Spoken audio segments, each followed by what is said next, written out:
विद्यार्थी मित्रांनो, व्यापार या प्रकरणात आता पुढील आपण व्यापार संतुलन ही संकल्पना बघणार आहोत.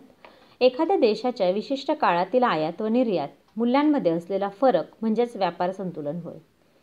एखाद्या देशाच्या एक विशिष्ट काळातील आयात आणि निर्यात मूल्यांमध्ये म्हणजे किमतीमध्ये असणारा फरक म्हणजेच व्यापाराचं संतुलन आहे. आता व्यापार संतुलनाचे पुढील प्रमाणे प्रकार आहेत. जेव्हा निर्यातीचे मूल्य हे आयातीच्या मूल्यापेक्षा जास्त असते तेव्हा अनुकूल व्यापार संतुलन असते. निर्यातीचे मूल्य हे आयातीच्या मूल्यापेक्षा जास्त असते म्हणजे आपण जे एखादी वस्तू निर्यात करतो म्हणजे बाहेर पाठवतो याचं मूल्य आपण मागवलेल्या वस्तूपेक्षा जास्त म्हणजे आपल्याला फायदा झाला, त्याला अनुकूल व्यापार संतुलन म्हणतात. त्याचा आपण इथे दिलेलं आहे बघा, आयात वस्तूचा आणि निर्यात वस्तूंचा इथे रेशो दिलेला आहे. अनुकूल व्यापार, त्याच्या आधी आपल्याला प्रतिकूल बघायचं आहे. जेव्हा आयातीचे मूल्य हे निर्यातीच्या मूल्यापेक्षा जास्त असते तेव्हा प्रतिकूल व्यापार संतुलन म्हणजे आपण जे बाहेरून वस्तू मागवणार आहोत याचे मूल्य जास्त आणि आपण जे वस्तू पाठवतो आहे त्याचे मूल्य कमी, तर मात्र ते प्रतिकूल व्यापार संतुलन झालं. म्हणजे बघा आता इथे जे दिलं आहे तुम्हाला हे आयात आणि हे निर्यात. आता हे सीसॉ सारखं हे दिलं आहे म्हणजे कशा पद्धतीने व्यापार आहे तर बघा आयात हे खाली गेलेलं आहे म्हणजे जर विचार केला तर आयात खाली आणि निर्यात वरती आहे. तर अशा पद्धतीने आपण मागवलेल्या वस्तू जास्त आणि हे कमी म्हणजेच हे प्रतिकूल व्यापार झालं. आता इथे आयात हे वरती आणि निर्यात हे खाली आहे म्हणजे याचं मूल्य जास्त आणि याचं मूल्य कमी झालं म्हणजे अशा पद्धतीने आपल्याला इथे फायदा होतोय तर अनुकूल व्यापार संतुलन. आता जेव्हा आयात आणि निर्यात मूल्य जवळपास सारखेच आहे म्हणजे इथे जर आपण बघितलं तर हे सारखंच आहे म्हणजेच याला काय म्हणतात संतुलित व्यापार. जेव्हा आयात आणि निर्यात मूल्य जवळपास सारखं असेल तर त्याला संतुलित व्यापार असं म्हटलं जातं. मग आता बघा आंतरराष्ट्रीय व्यापार संघटना काय करतात तर आंतरराष्ट्रीय व्यापाराची प्रक्रिया स्थानिक स्वरूपाच्या व्यापारापेक्षा गुंतागुंतीची असते. हा व्यापार 2 किंवा अधिक देशांदरम्यान होतो. आंतरराष्ट्रीय म्हणजे देशांमध्ये होणारा व्यापार हे लक्षात घ्या. या व्यापारासाठी व्यापारावर देशांमध्ये असलेल्या अर्थव्यवस्था, सरकारी धोरण, बाजारपेठ, कायदे, न्यायव्यवस्था, चलन, भाषा इत्यादी घटकांचा परिणाम होत असतो. म्हणजे देशांमध्ये असणारी अर्थव्यवस्था कशी आहे, समजा आपण दुसऱ्या देशाशी व्यापार करतोय त्यांची अर्थव्यवस्था आणि आपली अर्थव्यवस्था, त्यांचे सरकारी धोरण आपले सरकारी धोरण, तिथे असणारी बाजारपेठ, तिथे असणारे कायदे, न्यायव्यवस्था, तिथे असणारं चलनाचा तर खूप मोठा प्रभाव पडतो कारण आपल्याकडे असणाऱ्या रुपयाचे मूल्य आणि तिकडे असणाऱ्या चलनाचे मूल्य हा सुद्धा एक मोठा फरक पडतो. भाषा तर आहे त्याच्यात अजून मोठा फरक पडणारी बाब. तर इत्यादी घटकांचा परिणाम हा होत असतो. देशादेशांमधील परस्परांचे राजनैतिक संबंध यामुळे सुद्धा आंतरराष्ट्रीय व्यापारावर परिणाम होतो. कोणत्या देशाशी आपले राजनैतिक संबंध चांगले आहेत तर त्या देशाशी आपला व्यापार फायद्याचा होऊ शकतो. काही वेळेस व्यापार प्रक्रियेतील अडथळ्यांमुळे परस्पर संबंध व सलोख्यावर परिणाम होत असतो. हे टाळण्यासाठी आंतरराष्ट्रीय आर्थिक व व्यापार संघटनेची गरज निर्माण झाली. हे सगळं व्हायलाच नको, आपल्या सलोख्यावर सुद्धा परिणाम व्हायला नको, त्या देशाचा आणि आपला संबंध बिघडायला नको म्हणून व्यापारी संघटनांची गरज असते.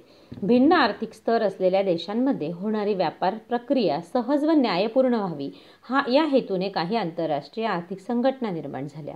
भिन्न आर्थिक स्तर म्हणजे कसे, काही देश विकसनशील आहेत तर काही देश विकसित आहेत. तर ह्या देशांमध्ये न्याय व्हायला हवा प्रत्येक याला की व्यापार प्रक्रियेमध्ये न्यायपूर्ण व्यवस्था हवी म्हणून ही संघटना निर्माण झालेल्या आहेत. या व्यापार संघटना आंतरराष्ट्रीय व्यापारवृद्धी व सुलभतेसाठी काम करतात. त्यासाठी काही आर्थिक संकटांची माहिती पुढील कोष्टकात दिलेली आहे.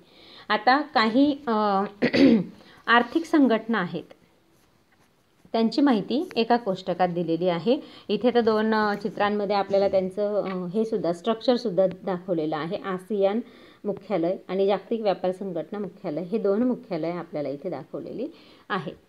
आता ह्या काही व्यापार संघटना आहेत. हे कोष्टक जे आहे हे व्यवस्थित तुम्हाला वाचायचं आहे. जगातील आर्थिक संघटना आहेत, त्यांचा उद्देश काय आहे, कार्य काय, त्यांचं मुख्यालय कुठे आहे, सदस्य देशाची संख्या आणि मानचिन्ह कसं आहे त्यांचं आणि आंतरराष्ट्रीय संघटनेचे नावं कशा आहेत, त्या नावानंतर त्यांची देशांची संख्या, मानचिन्ह आहे, मुख्यालय आणि उद्देश कार्य हे व्यवस्थितपणे वाचा आणि अभ्यासा. आता आपल्याला इथे दिलेलं आहे की एक जगाचा नकाशा ह्या नकाशा आराखडा जो आहे त्याच्यामध्ये खालील संघटनांमधील सदस्य देशांची नावे आंतरजालाच्या सहाय्याने मिळवा. हे देश 9.4 मधील आराखड्यात संघटनानिहाय वेगवेगळ्या रंगात दाखवा. आता इथे त्यांनी दिलेलं आहे की ओपेक आणि सार्क नावाच्या ज्या संघटना आहेत तर त्या आपल्याला चार्टमध्ये जर गेलो तर 3 नंबरवरती ओपेक आणि 4 नंबरवरती सार्क ह्या दोन्ही संघटना तुम्हाला दिसतील. आणि ऑस्ट्रेलिया आणि नेपाळ ह्या 2 देशांचा आपल्याला आराखड्यामध्ये इथे मिळवायचा आहे. ऑस्ट्रेलिया नेमका कुठे आहे आणि नेपाळ नेमका कुठे आहे तर आपण ते मिळवू शकतो. इथे तुम्हाला ऑस्ट्रेलिया दिसतोय, नेपाळ शोधा. साधारणतः इथे असेल तर तुम्ही ते शोधा आणि तुम्हाला ते भरायचं आहे. वेगवेगळ्या रंगांमध्ये ते दाखवायचं आहे. नंतर बघा आता विपणन म्हणजे काय.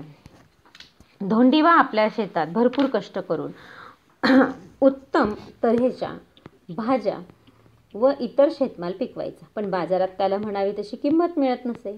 कॉलेजमध्ये शिकणाऱ्या धोंडीवाच्या मुलाने ही परिस्थिती पाहिली आणि त्याने प्रथम शेतमाल स्वच्छ करून त्याचे चांगल्या वेष्टनात बांधणी केली. मग काय झालं बघा इकडे पुढे. शहराच्या सुपरमार्केटशी संपर्क साधला. त्याच्या शेतमालाची गुणवत्ता पाहून सुपरमार्केटने त्या शेतमालाची जाहिरात करून तो विक्रीसाठी ठेवला.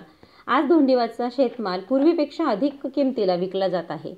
मग आता बघा धोंडीवाच्या शेतमालाला चांगला भाव कशामुळे मिळू लागला हे तुम्हाला लक्षात आलं असेल की त्याने स्वच्छ माल केला, रॅपिंग चांगलं केलं.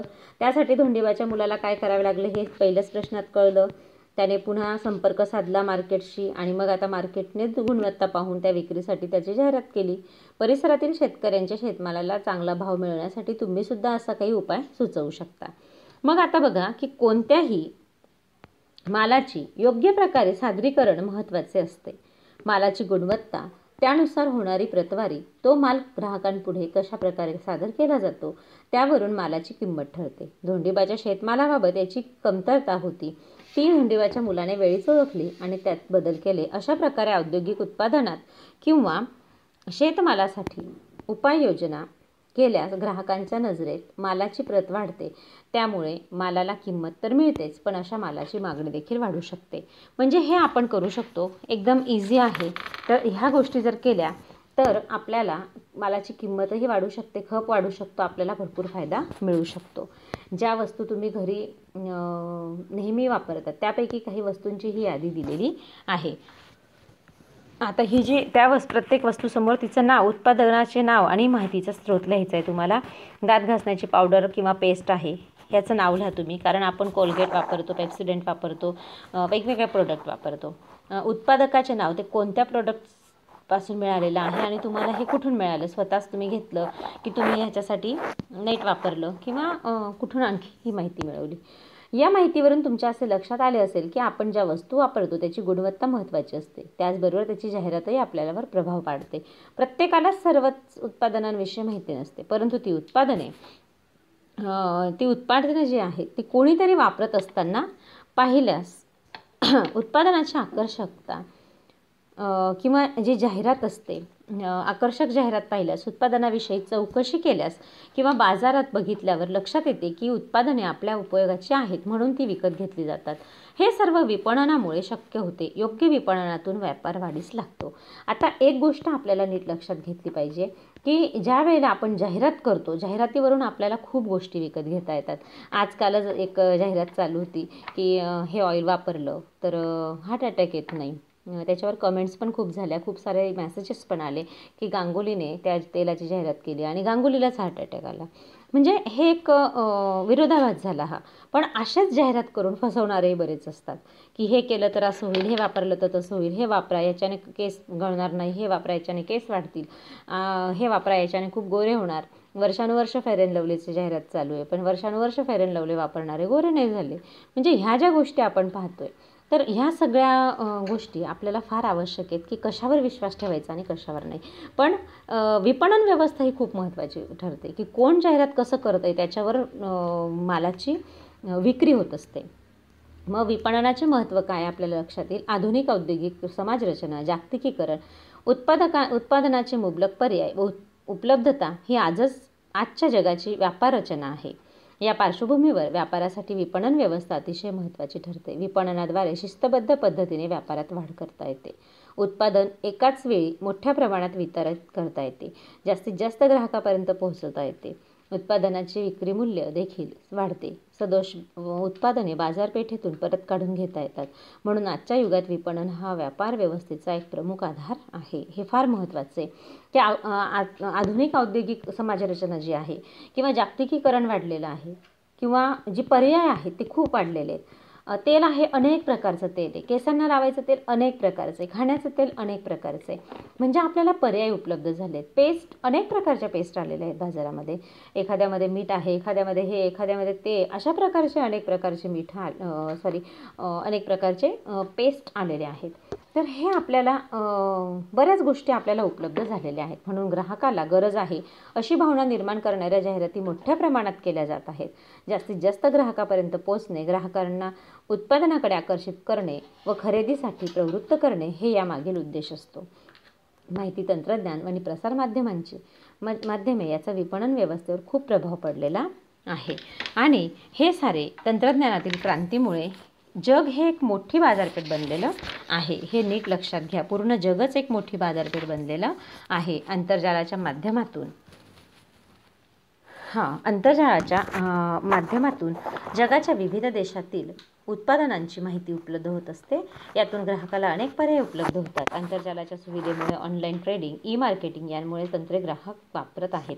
आजही आपण ऑनलाईन शॉपिंग करत आहोत.